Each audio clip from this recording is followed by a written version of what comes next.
बुद्धि के सिद्धांत में बहुत सारे लोगों ने अपना सिद्धांत दिया और उन सिद्धांतों में कुछ न कुछ खासियत थी, तो कुछ न कुछ आलोचनाएं भी की गई उनकी, लेकिन फिर भी हमें तो पढ़ना है। नमस्कार, मैं सुलोचना अपने YouTube चैनल में एक बार फिर से आप सबका तहे दिल से स्वागत करती हूँ। और चलिए आज हम गिलफोर्ड का सिद्धांत पढ़ते हैं, जो कि बहुत ही इम्पोर्टेंट है और उसे याद कर पाना कई लोगों को मुश्किल भी लगता है, तो कोशिश करेंगे कि इसे आसान तरीके से समझ सकें। चलिए, इनके सिद्धांत को ट्राई डायमेंशनल सिद्धांत भी कहा जाता है और स्ट्रक्चर ऑफ इंटेलेक्ट मॉडल, दोनों ही नाम से जाना जाता है। इनके सिद्धांत को ट्राई डायमेंशनल क्यों कहा जाता है? क्योंकि उन्होंने कंपोनेंट्स यानी कि जो इंफॉर्मेशन होती है और हमारा जो इंटेलिजेंस होता है, इंटेलेक्ट होता है, वो इंफॉर्मेशन पे ही वर्क करता है, चाहे वो किसी भी तरीके से कोई भी इंफॉर्मेशन हो, और हम उस पर या तो कोई इंफॉर्मेशन किसी को दे रहे होते हैं या फिर ले रहे होते हैं, और वो इंफॉर्मेशन हो सकता है कि डायरेक्ट वे में हो और इनडायरेक्ट वे में हो। कैसे होता है ये सब हम चलिए समझते हैं। इन्होंने जो ट्राई डायमेंशनल सिद्धांत दिया है उसमें जो कंपोनेंट्स हैं, वो कंपोनेंट्स में पहला कंपोनेंट है कंटेंट, दूसरा है ऑपरेशन और तीसरा है प्रोडक्ट। यानी कि कंटेंट यानी कि कोई रॉ मटेरियल जिसपे हमें फंक्शन करना है, ऑपरेशन वो हम किसी भी तरीके का ऑपरेशन कर सकते हैं। अब यहाँ पे ऑपरेशन का मतलब प्लस माइनस है इस तरीके का नहीं, बल्कि माइंड में हम उसे विचार करना है, मेमोराइज करना, कॉग्निशन को अप्लाई करना, बहुत सारी चीजें हो सकती हैं। और प्रोडक्ट जो कि हमारा रिजल्ट हमारे सामने आता है, वो होता है प्रोडक्ट। अब इसके कुछ खास सीक्वेंस होते हैं। अब वो क्या सीक्वेंस है, चलिए मैं आपको एक बार बता देती हूँ। कंटेंट, ऑपरेशन और प्रोडक्ट, यानी कि कंटेंट जो है वो 4 है संख्या में, ऑपरेशन है वो 5 ऑपरेशंस होते हैं, और प्रोडक्ट जो होते हैं यानी कि रिजल्ट हमें मिल सकता है 6 तरीके से मिल सकता है। अब उसे मैंने एक एक को उसके फर्स्ट लेटर के अकॉर्डिंग आपको समझाने की कोशिश कर रही हूँ। आपको कंटेंट में क्या क्या समझना है? कंटेंट में समझना है, इसको हम यहाँ पे ले रहे हैं। पहला है F फॉर फिगर, यानी कि सबसे पहले ये समझ लीजिए FSSB, F for figure, S का मतलब यहाँ पे हो गया सिंबल, इस S का मतलब हो गया सिमेंटिक, और इस B का मतलब हो गया बिहेवियर। ठीक है, क्या क्या है? FSSB। आपको कंटेंट में 4 चीजें लर्न करनी है और उसका सीक्वेंस बन गया 4 5 6। और कई बार ऐसे प्रश्न आते हैं कि जितने भी कंपोनेंट्स है उसका सीक्वेंस क्या होता है। कई बार ऑपरेशन को 4 बता देता है क्वेश्चन में, और प्रोडक्ट को 3 बता देता है, और कंटेंट को 6 बता देता है। तो आपका सामने ये प्रश्न आएगा तो बस आप इतना याद रखिएगा कि COP है, COP उनके फैक्टर्स हैं, C है 4, ऑपरेशन है 5 और प्रोडक्ट है 6। तो ये बस मैं आपको समझने के लिए बता दूं, ठीक है? इसे आप बिल्कुल क्लियर रखिएगा अपने माइंड में। उसके बाद ये क्या है? FSSB, यानी कि फिगर, सिंबल, सिमेंटिक और बिहेवियर। अब फिगर क्या है? सपोज कीजिए कि आपको कोई भी इंफॉर्मेशन देना चाहता है या आप किसी को देना चाहते हैं, तो कुछ खास फिगर बना सकते हैं और फिगर बना करके उसे दे सकते हैं, उसे बता सकते हैं, इशारों में भी बता सकते हैं, व्यवहार के द्वारा बता सकते हैं, शब्दों के द्वारा बता सकते हैं। बहुत सारे तरीके से आप अपना जो इंफॉर्मेशन है दूसरों तक दे सकते हैं। डायरेक्ट भी दे सकते हैं, इनडायरेक्ट में भी दे सकते हैं, आप चाह कर भी दे सकते हैं, अनचाहे भी दे सकते हैं। चलिए कैसे दे सकते हैं ये बता रही हूँ आपको। फिगर तो समझ में आ गया कि कोई सा भी फिगर होगा, जैसे कि यहाँ पे चम्मच कांटा, अगर आप रास्ते में जा रहे हैं और कुछ फिगर बनाया है चम्मच और कांटे का, तो आप समझ जाएंगे कि आगे कोई ना कोई रेस्टोरेंट होगा। सिंबल जैसे कि कोई भी हो सकता है, ABCD, ये भी एक तरीके का सिंबल है। इनसे हम लोग बहुत सारी चीजें बना सकते हैं। तो ये सारे सिंबॉलिक रूप में काम करते हैं। सिमेंटिक, सिमेंटिक यानी कि कुछ खास सूचनाएं होती हैं और उसे आप कोई छोटे मोटे वर्ड्स के द्वारा या इनकम्प्लीट सेंटेंसेस के द्वारा बता सकते हैं। जैसे गो फ्रॉम हियर, आपने किसे कहा, कब कहा, ये नहीं कहते, लेकिन वो कुछ न कुछ किसी न किसी रूप में एक इंफॉर्मेशन है, वो सिमेंटिक हो गया। और बिहेवियर क्या है, जो भी बिहेवियर है उससे आप अंदाजा लगा लेंगे कि अगला व्यक्ति आपके प्रति पॉजिटिव फीलिंग रखता है, निगेटिव फीलिंग रखता है, क्या रखता है, किस तरीके से आपके साथ बिहेव कर रहा है। और यदि बिहेव कर रहा है तो अगर वो गलत है तो कुछ न कुछ हम उसमें सुधार भी कर सकते हैं। या तो आप उसको बता सकते हैं या फिर आप वो खुद समझ जाएगा आपके बिहेवियर से कि उसके बिहेवियर गलत था, तो वो अपने आप में इम्प्रूवमेंट की, ये खैर बिहेवियर की बात होगी। तो इन 4 चीजों को 4C का आपने समझ लिया कि फिगर है, सिंबल है, सिमेंटिक है और बिहेवियर है। अब नेक्स्ट है हमारा operation.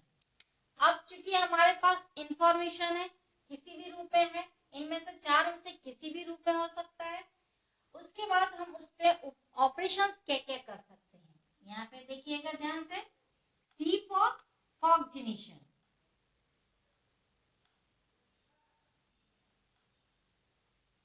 M for memory,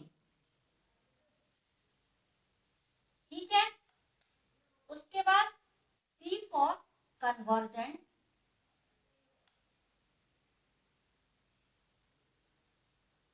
D for divergent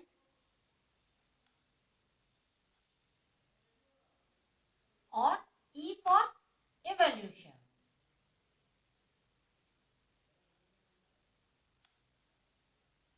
ठीक है, इन सब चीजों को हम समझते हैं कॉग्निशन। कॉग्निशन एक छोटा सा वर्ड है लेकिन बहुत बड़ा मीनिंग अपने आप में रखता है। ये एक तरीके का आपका सिंबल हो गया, मान लीजिए, या सिमेंटिक समझ लीजिए, और इसमें बहुत सारे मीनिंग छुपी हुई है।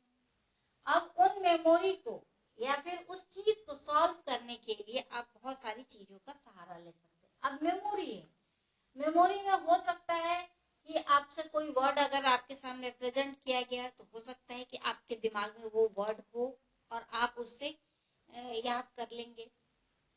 दूसरा है कन्वर्जेंट। कन्वर्जेंट का मतलब होता है किसी भी चीज को सही सॉल्यूशन के पास ले जाना या सही सॉल्यूशन ढूंढना ही कन्वर्जन कहलाता है। ठीक है।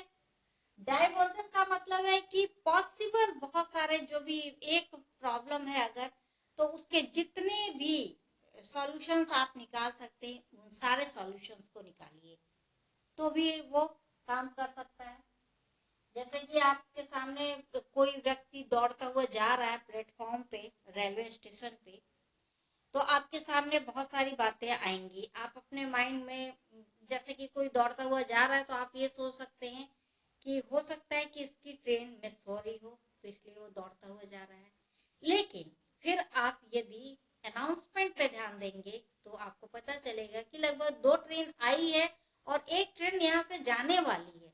तो आप अपने माइंड में बहुत सारी प्लॉटिंग कर सकते हैं।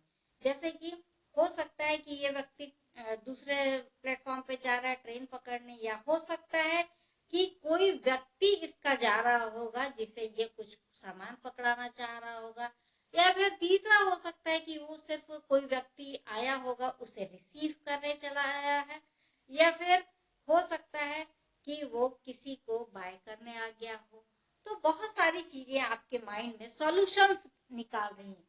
मतलब यहाँ पे एक सॉल्यूशन आपका नहीं निकला, कई निकल गया, तो यही कहलाता है डाइवर्जन।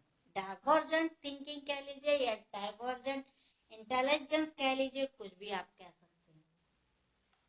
इवोल्यूशन का मतलब क्या हो गया, जितना कुछ हमने अभी तक प्राप्त किया या जो भी किया ये जैसे हमने आपको अभी एग्जांपल दिया कि उसने डाइवर्जेंट थिंकिंग अपना ली कि बहुत सारे उसने ऑप्शंस ले लिए और समाधान तो एक ही हो सकता है, और वो हो सकता है कि फिर आपने बाद में यदि वो वापस दिख गया तो अलग बात होगी, लेकिन वो दिखा ही नहीं तो आपने माइंड में एक धारणा बना ली कि वो शायद ट्रेन पकड़ने ही जा रहा था।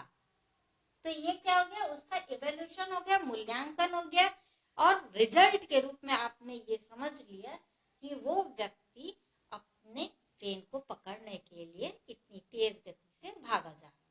ठीक है, अगला है प्रोडक्ट। अब ये प्रोडक्ट क्या होता है?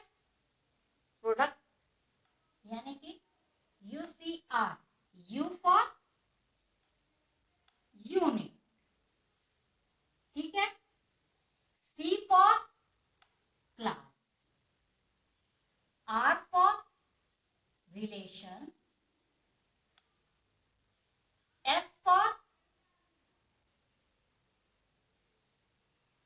सिस्टम, T फॉर ट्रांसफॉर्मेशन,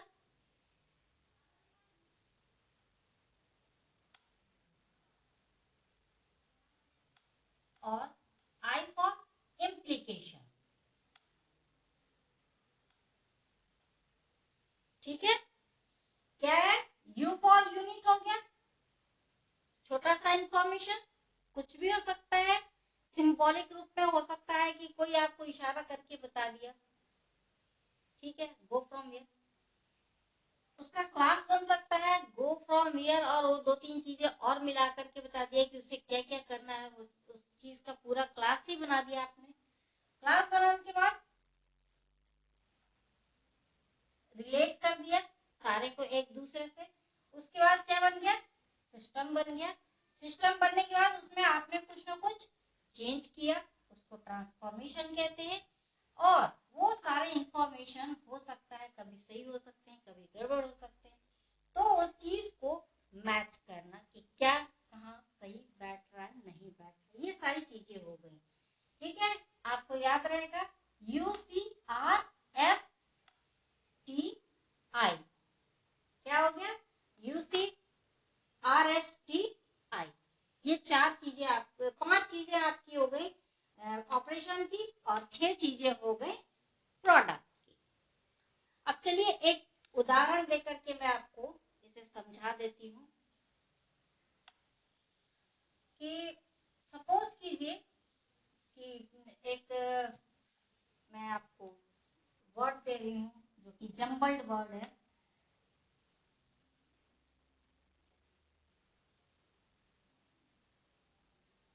ठीक है, अब मैं कहती हूँ कि आप इसे अरेंज कीजिए। आप यहाँ पे क्या क्या कर देंगे? ये तो आपका कंटेंट हो गया जो कि सिंबॉलिक फॉर्म में है। ठीक है, अब आप यहाँ पे अपनी या तो मेमोरी का यूज कीजिए या फिर कॉग्निशन का। तो यहाँ पे ज्यादा से ज्यादा यूज क्या होगा? कॉग्निशन यूज होगा, आपकी समझदारी, आपकी जो समझ जानते हैं उस चीज का यूज होगा। इसे हम लोग बना सकते हैं PEAPL,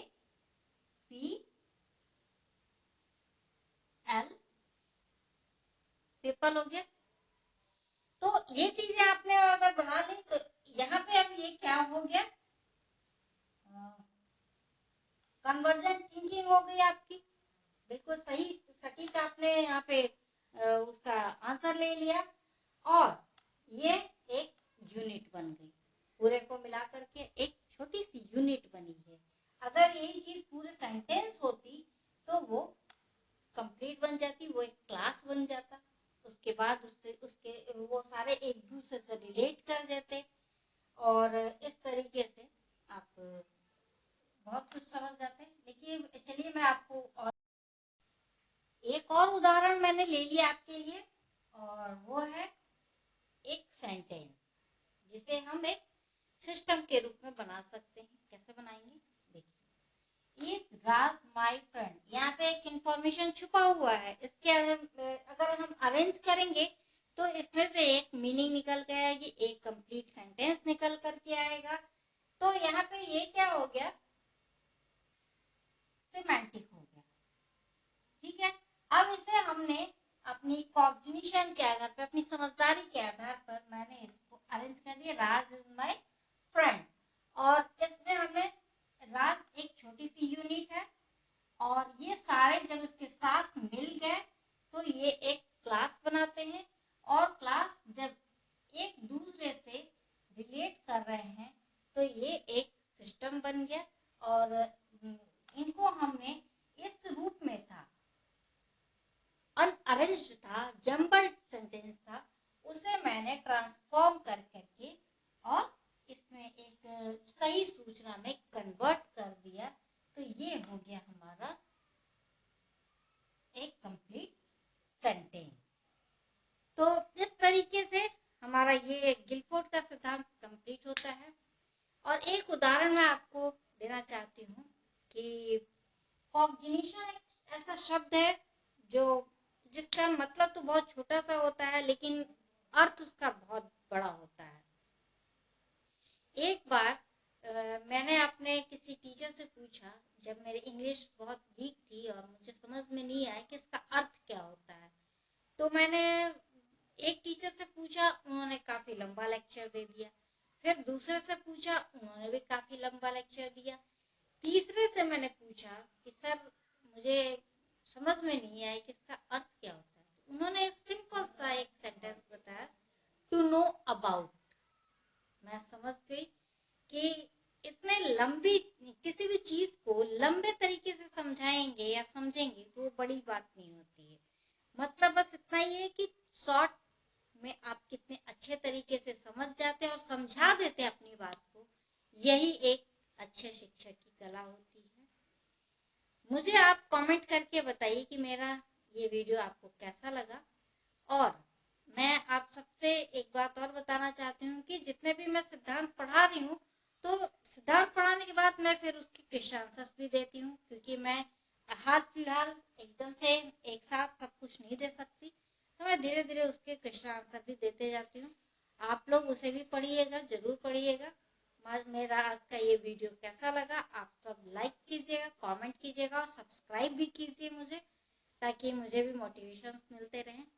अगले वीडियो की कोशिश करने जा रही हूँ, तैयारी करने जा रही हूँ। तब तक के लिए नमस्कार।